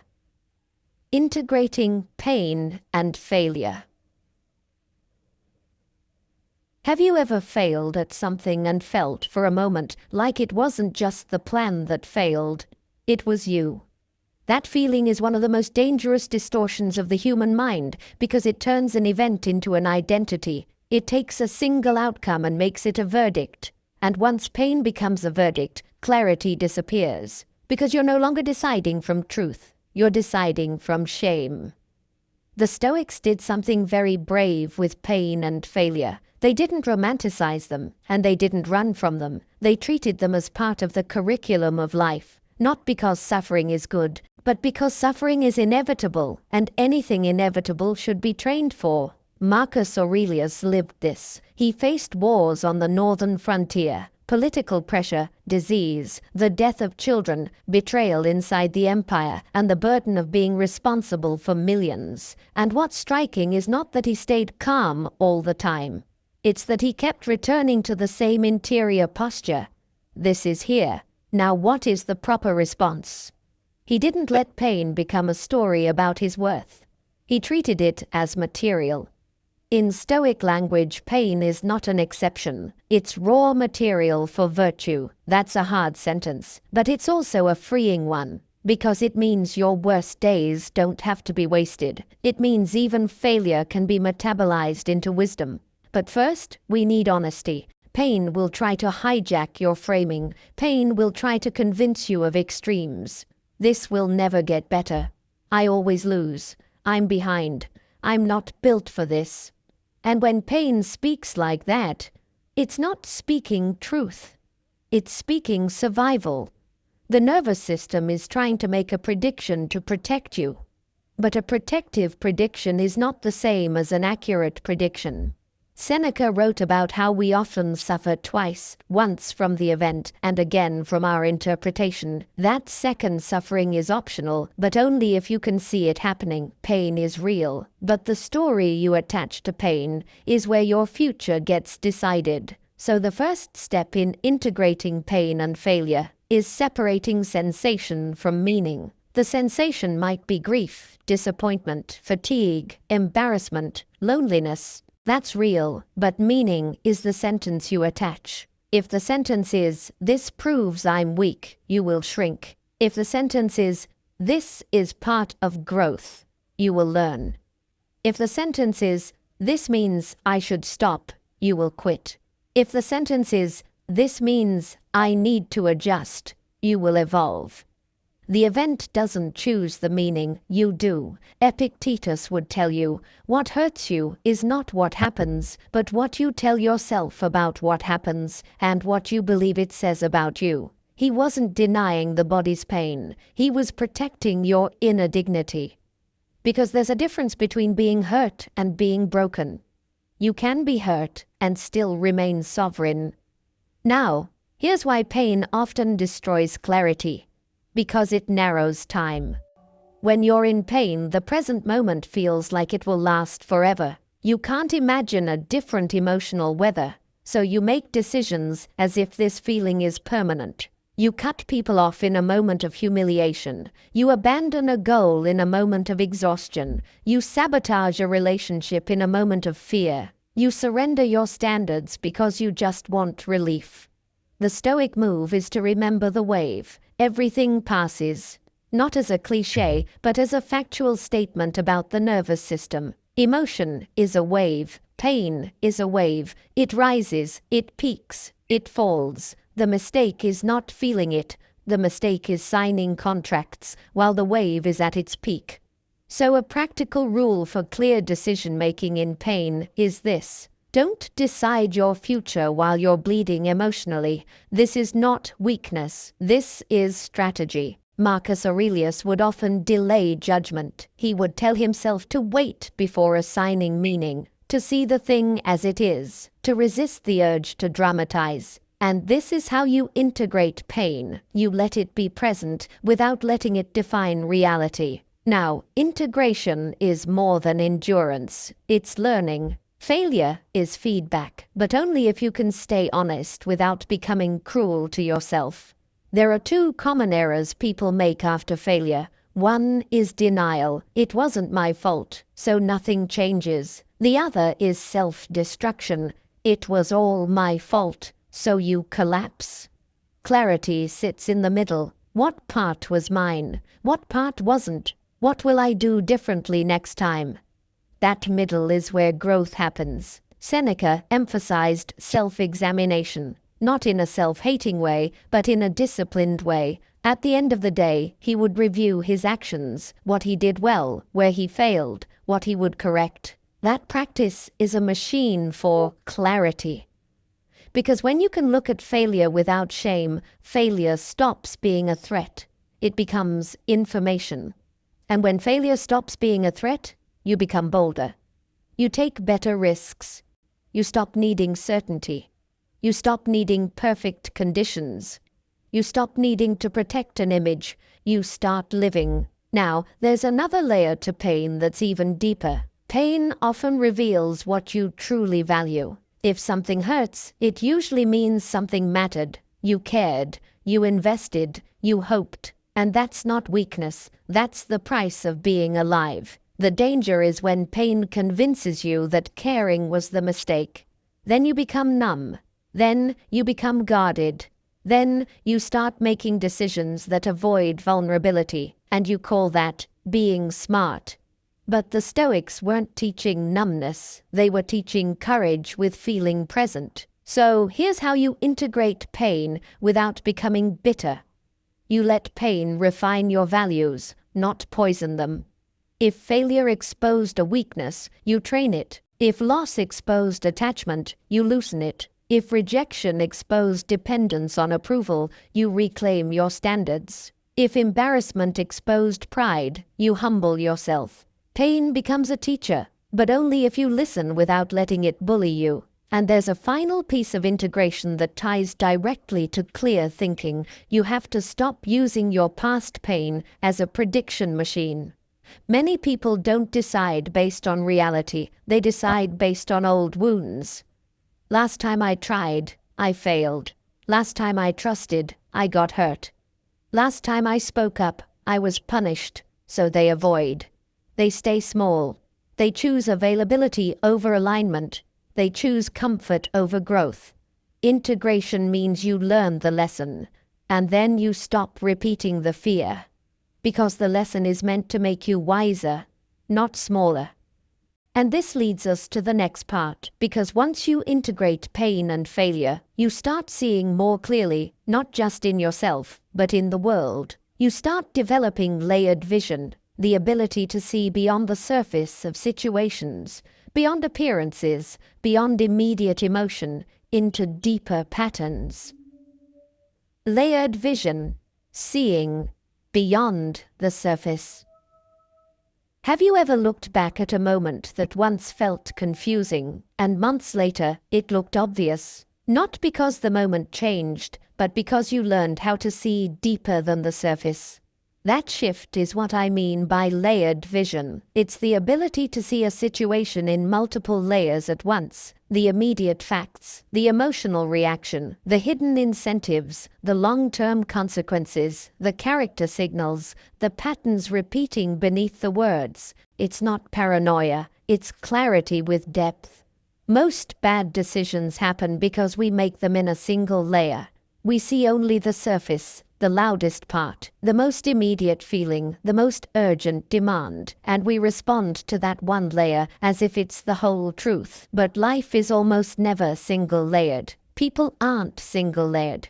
Your own mind isn't single-layered. And the Stoics especially trained themselves to see what others missed, not by being cynical, but by being precise. Marcus Aurelius had a habit of stripping appearances down to essence. He would remind himself that fame is a vapor, that praise is noise, that insults are opinions, that luxury is just materials shaped into status symbols. That's layered vision, seeing the surface and the substance at the same time. It's him refusing to be hypnotized by what glitters. Epictetus did something similar with social pressure. He could hear a crowd's opinion and still ask, "Is this within my control? Is this aligned with virtue? Is this something that should move me?" That is layered vision, too. It's not ignoring people. It's refusing to let the shallow layer decide your life. So let's break down the layers in a way you can actually use in your decisions. The first layer is the event. What happened, in plain language, without interpretation. A message was sent. A job offer was made. A person criticized you. A plan changed. You failed. You succeeded. Keep this layer clean, because clarity begins with reality. The second layer is your reaction. What are you feeling? Anger, fear, excitement, shame, relief, jealousy, desire. This layer matters, but it's not the leader. It's a signal. It tells you what part of you is being touched. The third layer is meaning. What story are you attaching? They don't respect me. This is my chance. I'm behind. This is unfair. This layer is where distortions sneak in, and it's where you have to be disciplined. The fourth layer is incentives. What does each person want here? What do you want? What are they trying to protect? What are you trying to protect? Incentives explain behavior more reliably than words. A person may say one thing and do another. Incentives will tell you why. The fifth layer is pattern. Has this happened before? Does this person consistently do this? Do you consistently react like this? Is this a recurring loop in your life? Patterns are truth with a history. The sixth layer is consequence, not just the immediate consequence, but the long-term consequence. If you respond from anger, what does it create in a week, in a year? If you avoid, what does it create? If you choose comfort, what does it cost? This layer is where mature decisions come from. The seventh layer is character. Who are you becoming through this choice? Because in the Stoic view, every decision is training you into a person, and you will either train toward strength or toward weakness, depending on what you practice. Now, you can hear how this changes everything. Instead of living in the first layer, emotion and urgency, you start seeing the whole structure. And when you see the whole structure, you stop being easily manipulated by others and by yourself.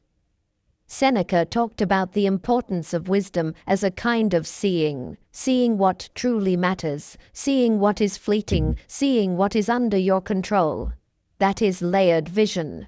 Wisdom isn't just knowledge, it's perception. And once you develop perception, you start noticing the small details that reveal big truths. You notice when someone's words are warm, but their actions are cold. You notice when you're attracted to chaos because it feels familiar. You notice when a great opportunity is actually a trap disguised as praise. You notice when your mind is rushing because it wants relief, not truth. You notice when you're about to choose availability over alignment. You notice when you're asking for certainty because you're afraid of accountability. This is what clarity looks like as a lived skill. So here's a practical exercise you can do with any decision. Ask yourself, what layer am I stuck in? Most people get stuck in the reaction layer or the story layer. They keep replaying feelings or narratives. Layered vision invites you to step up a level. If you're stuck in reaction, move to consequence. If you're stuck in story, move to event. If you're stuck in event, move to values. If you're stuck in incentives, move to pattern. You shift layers, and the decision becomes cleaner. And here's a powerful Stoic question to guide this. What is the larger view? Marcus Aurelius would constantly zoom out. He would look at his problems from the perspective of time, mortality, the vastness of the world, the smallness of ego. That zoom out is not escapism, it's perspective. It reduces the emotional distortion that makes small things feel like the end of the world. But there's also a zoom in. Layered vision also means seeing the small, practical truth right in front of you. Sometimes the larger view tells you to let go. Sometimes the close view tells you to act. You learn to move between scales without losing yourself. And this brings us to the final part of the episode, because all of these skills, pause, framing, reducing noise, choosing alignment, acting without certainty, integrating pain, seeing layers, point to one ultimate aim in Stoicism: mental sovereignty. The ability to own your mind, not as a slogan, but as a lived reality. Mental sovereignty, owning your mind. Have you ever had a moment where you realized quietly, almost like a confession, that the hardest part of your life isn't the world out there? It's the fact that your mind can be taken from you so easily. A comment can steal it, a memory can steal it, a craving can steal it, a fear can steal it, a person's opinion can steal it, a bad night of sleep can steal it, and suddenly you're not living from choice anymore. You're living from reaction. From impulse, from old programming. That's what it means to lose sovereignty. You're still physically free, but mentally you're being governed. Stoicism is the rebellion against that. Not rebellion in a loud, angry way. Rebellion in a quiet, disciplined way. The decision to become the kind of person whose mind is not for sale, to the crowd, to the algorithm, to mood, to ego, to fear. Epictetus built his entire philosophy around this. He wasn't interested in making you impressive. He was interested in making you unshakable. He kept returning to the most important distinction: what is up to you and what is not. Because sovereignty begins the moment you stop trying to control what you can't and stop neglecting what you can. Your attention, your judgments, your choices, your character, your response, your standards, your effort, the inner domain. Most people surrender sovereignty by accident. They don't say, "I choose to give my mind away." They just keep doing it in small moments. They scroll when they feel discomfort. They argue when they feel threatened. They chase approval when they feel insecure. They avoid when they feel fear. And over time, the mind learns a pattern. I don't have to endure reality. I can escape. That pattern becomes a lifestyle. And then clarity becomes rare. Because clarity requires endurance, the endurance to stay with what is true. Marcus Aurelius knew how fragile the mind is, which is why his meditations read like a man who keeps bringing himself back again and again to what matters. He wasn't writing for an audience. He was writing to hold his own mind. He was practicing sovereignty in ink. He would remind himself, you have power over your mind, not outside events. That's not a motivational quote. That's a commandment of freedom. But sovereignty is not just positive thinking. It's governance, and governance requires rules, not rigid rules, principles, filters, a way to decide what gets access to you. So here's what mental sovereignty looks like in daily life, in the real world, where you're tired, busy, tempted, triggered. It looks like the pause you practiced earlier, creating a small gap before you respond. That pause is not passive. It's you reclaiming the steering wheel. You don't need a perfect mood to do that. You just need one breath where you remember, I choose.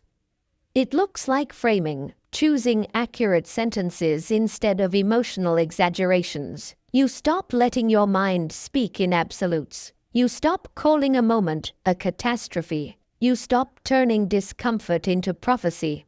You become someone who tells the truth to themselves without cruelty. It looks like protecting your attention, reducing information overload, refusing to consume noise that doesn't help you act wisely. Because attention is the currency of sovereignty. If you can't hold your attention, you can't hold your life. You will be moved by whatever is loudest. It looks like choosing alignment over availability, saying no to what is merely present so you can say yes to what is right. That is sovereignty. It's you refusing to live as a responder to everyone else's agenda. It looks like acting without certainty, using action as a tool for clarity. Sovereign people don't wait for perfect confidence. They move, they learn, they correct, they build trust with themselves through follow-through. And it looks like integrating pain and failure, refusing to let pain write a story about your worth. You let it teach you, but you don't let it own you. You don't decide your identity from a single bad day. Now, there's a deeper dimension to sovereignty that most people miss. Sovereignty is not only control over your reactions, it's control over your aims. Remember the question, what are you optimizing for? Because if you don't choose your aim, you will be governed by default aims. Comfort, approval, status, distraction. The sovereign mind chooses its aim deliberately. The Stoics chose virtue, wisdom, courage, justice, self-control. And you don't have to use the same words, but you do need a compass. Without a compass, you'll call it freedom, but it will actually be drift. So if you want to make this permanent, not temporary, you need one thing, a daily return. Marcus Aurelius didn't become steady because he read one book. He became steady because he returned to the same truths every day. He reminded himself daily. He renewed his mind daily. And that's how sovereignty is built. Not in a breakthrough, but in a practice. A simple daily return could be this. In the morning, decide what kind of mind you will have today. Not what kind of day you will have. That's not fully yours. What kind of mind you will have. Will you be reactive or deliberate? Will you be scattered or focused? Will you be hungry for approval or grounded in standards? Will you run from discomfort or use it as training? And at night, review. Seneca recommended this. Ask, where did I lose myself today? Where did I reclaim myself? What did I do that I respect? What did I do that I want to correct? Not with shame, with clarity. Because review is how sovereignty becomes real. And here's the final quiet truth that ties the entire episode together. Clear thinking is not a talent. It's self-respect in motion. When you respect yourself, you don't let your mind be dragged around by every impulse. When you respect yourself, you don't sell your future for immediate relief. When you respect yourself, you choose the hard truth over the easy story. When you respect yourself, you become a person who can be trusted by others, but more importantly, by you. So, as you sit with all of this, I want to leave you with an open invitation that doesn't require a dramatic life change tonight. Just one small reclaiming. The next time you feel the rush to react, the next time you feel the urge to escape discomfort, the next time you feel the fog of too many opinions, pause and ask yourself one simple question. Who is holding my mind right now? And if the answer is anything other than you already know what to do. You can take it back, even with one breath, even with one choice. And maybe that's what real freedom has always been.